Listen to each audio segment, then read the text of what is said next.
Today we are going to have a look at different types of push-down automatons. In the area of computation, when we talk about automatons, it is important to know the differences between automatons, between finite automatons, push-down automatons, Turing machine, linear bounded automaton, and of course the varieties in each of these automaton. Talking about two common varieties or two common classifications, which is the deterministic and the non-deterministic automatons.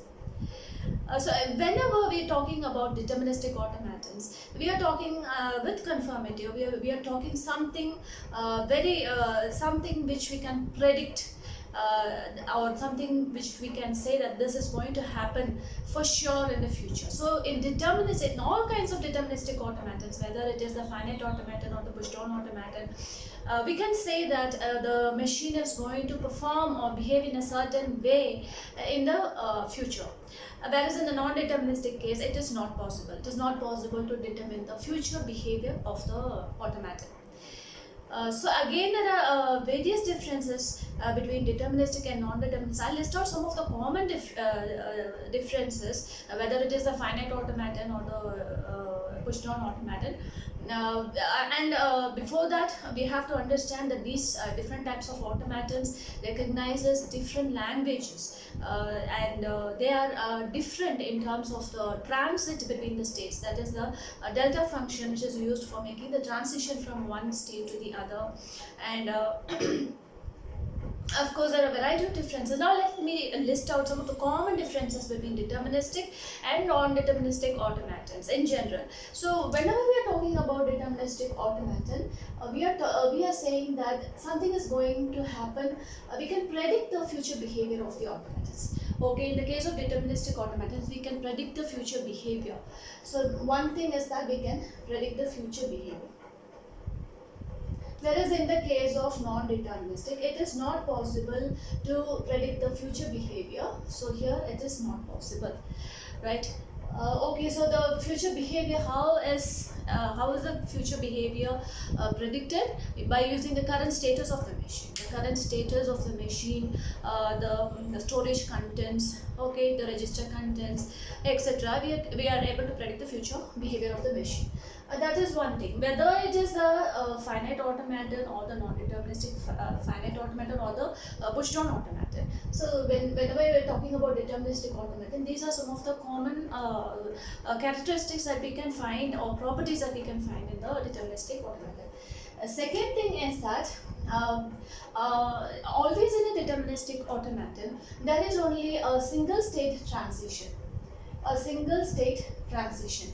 What do you mean by a single state transition? That is for any given input alphabet, or for any given input, or even one or more input, the machine can go from only one state to another. It cannot move from one state to more than one state, like in a distributed machine where the machine can move in different states. Okay, so when in case of deterministic automatons, whether it is finite or pushed on, the machine can make a transit from one state to another single state only, and not to more than one state. That is one difference. Whereas in the case of non-deterministic automaton, it is possible to make a transition to multiple states. Okay, so for a single alphabet, or even for more than one input alphabet, the machine can move from one state to more than one state, and that is one main difference. And why is this possible? Because of this, the non-deterministic machine always looks like a distributed system where there are many branches, okay, branching out from a single state, and we do not know, the machine itself doesn't understand in which state currently the processing, or currently the input string is being processed, is not to be known at that moment. Okay, so that is that is why in the case of deterministic automaton, the table has got only single entries for single state transition, whereas here the table has multiple entries. Okay, the third thing, common difference that we can tell about these two different types of automaton is about the empty transition. Empty transition. What is the empty transition? In the case of deterministic automaton, it is not possible to make empty transition, which means that you cannot give an input string which consists of an empty alphabet and expect the machine to move from one state to another. Whereas in the case of non-deterministic automaton, empty transitions, or we call the lambda transitions, is possible in the case of non-deterministic automaton. Okay, so these are some of the differences, the common differences. Now, when we talk about the push-down as well as the finite automaton, the finite automaton's storage is very limited. In the case of finite automaton, the storage is very limited. Whereas in the case of push-down automaton, we have infinite storage because we employ stack. We use stack there for recognizing alphabets. So the storage or the limit of strings that are to be compared in the case of push-down automaton is very large when compared to the finite automatons. Actually it employs a single stack, whether it is a deterministic push-down automaton or a non-deterministic push-down automaton, only a single stack is employed, okay, for storage. And how this push-down automaton functions, that was already shown in the previous class. How the stack is used for finding out or for recognizing a particular string, accepting a particular language, that was already demonstrated in the previous class. Now we'll go for differences between the deterministic push-down automaton as well as the non-deterministic push-down automaton. So as I told, all these differences apply. An extra thing is that in the case of deterministic push-down automaton,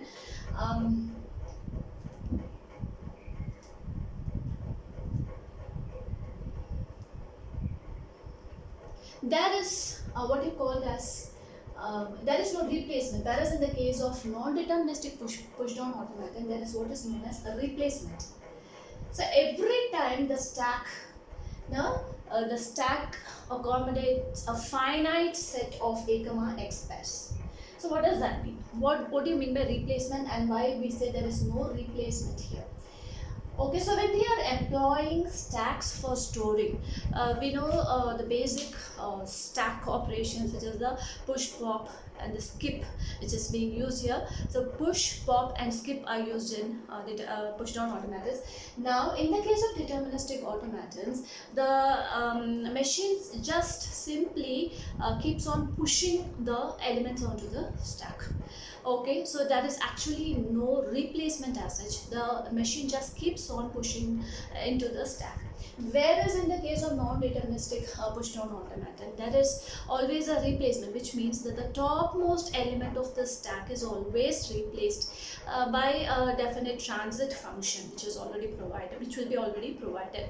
So using the transition function, what we are actually doing is we are at each and every definite step, we are replacing the top stack element with another input element. So there is replacement in the case of non-deterministic push-down automaton. That is, there is no replacement. There is only the push operation or the pop operation. So the machine just keeps on pushing, and whenever it finds that the strings, two different alphabets are compared, the pop operation is being performed. So this is one extra difference that we have to know when we talk about deterministic and the non-deterministic push-down automaton. Okay, now what are the other differences between, these are the differences between non-deterministic and deterministic push-down automaton. Now we'll go to the description of the push-down automatons. So any automaton, whether it is the push-down automaton, so non-deterministic or the deterministic push-down automaton, any push-down automaton, the instantaneous description of these push-down automatons is provided by means of a triplet. So what is a triplet? Triplet here is q, a, x. So any push-down automaton can be represented by means of a triplet, which is q, a, x. So q stands for the internal states, okay, the states that the machine can be, and the transition states. It includes all that. So q stands for the states that the machine can be at any point of time. A stands for the single alphabet from the input element. Okay, so whatever the input the machine is capable of understanding, so A is picked from the set of those input alphabets. You can pick the element from those set of alphabets only, so because the machine can recognize those alphabets only. So this A belongs to that input alphabet set, and X is the what do you call it, the stack element. Okay, so stack element is, we are always talking about the topmost element of the stack. Okay, and because the data structure of the stack is last in first out, so the topmost element, or the element which was pushed the most recent, will be popped. So the third in the triplet representation, which is the X, always stands for the topmost stack element. Okay, so this is the instantaneous description of any kind of push down automaton. Now talking about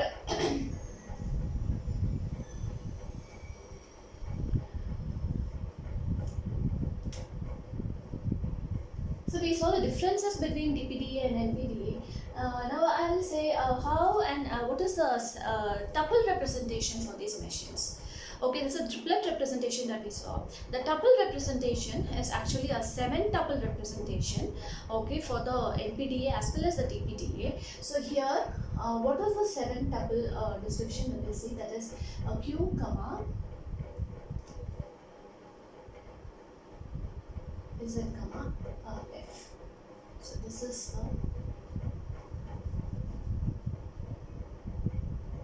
the stack. So this is a 7-tuple representation. 1, 2, 3, 4, 5, 6. Okay, something. So this is the 7-tuple representation for the NPDA as well as the DPDA. So we'll see each of these entities in detail. One is Q always stands for the set of internal states that the machine can be, and again this symbol is used for denoting the set of input alphabets that the machine is capable of understanding, so which we are actually going to push inside the stack or replace in the case of NPDA. So the set of input alphabets that the machine can recognize, that is given by this symbol, and this symbol denotes the set of stack elements. The set of stack elements. So which means that the stack always in case of NPDA, this represents the top the elements which will be present in the stack at the topmost layer, which will be replaced. Okay, if I say this is equal to 0, 1, this stack element is equal to 0, 1, which means that the topmost 0 element will be replaced, or the 1 element will be replaced. So that is the stack alphabets which the stack can actually store. Okay, then this is a transit function, as in the case of finite automatons. So this transit functions are functions using which the automaton moves from one state to another. Next is Q0. Q0 is the internal, so for the initial state. Okay, Q0 is the initial state. Z stands for the topmost stack element. Here, this symbol stands for the set of stack alphabets which can be accommodated by the stack, and this Z stands for the topmost stack element, and F is the set of final states. Okay, so this is a 7-tuple representation for both the automatons, right? So I'll demonstrate an NPDA. I've already told you the differences between both these PDAs. Now, what is let me give an example in order to prove this, in order to demonstrate how an NPDA functions. Now, if I say something like this,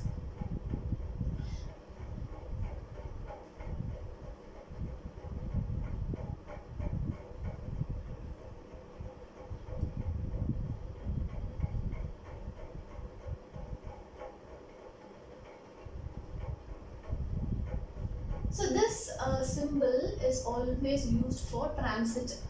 Okay, so the symbol here is used for transit.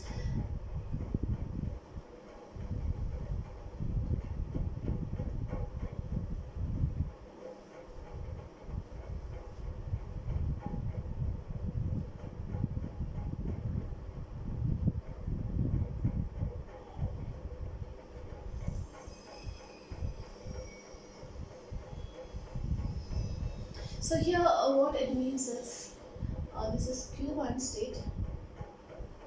Okay, if I have A, B here, right, then I have Q1 comma B comma Z.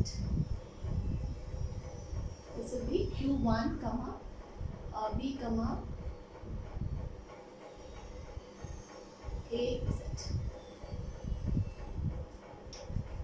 So what is the meaning of this representation? So as I already told you, this is the instantaneous triplet representation, and this is a transit symbol. So this simply means that the machine moves from state Q0 to Q1 when the input alphabet A is consumed by the stack.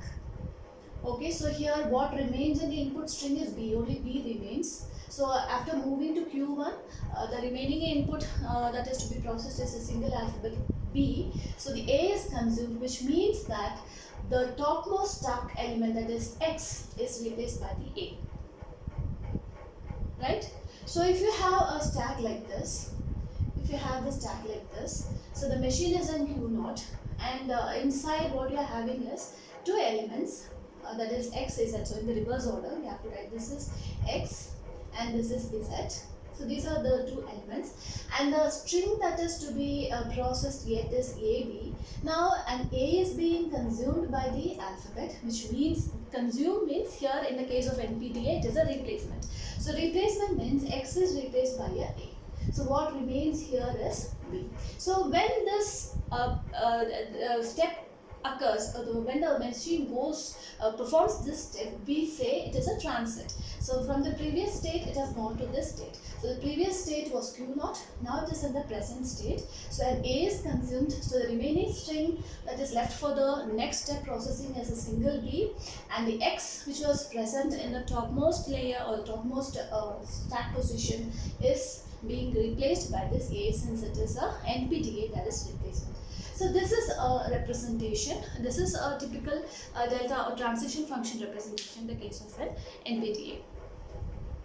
Right. And how this can be represented with the help of a diagram. So whenever we have already drawn finite automaton diagrams, okay, so the finite automaton transit state, how it is being represented, how an initial state is different from how the final state is represented, and how it is different from the rest of the states. So we have already seen. Whereas in the case of NPDA, pushed on automatons, how the transit function is drawn here, I'll show you that.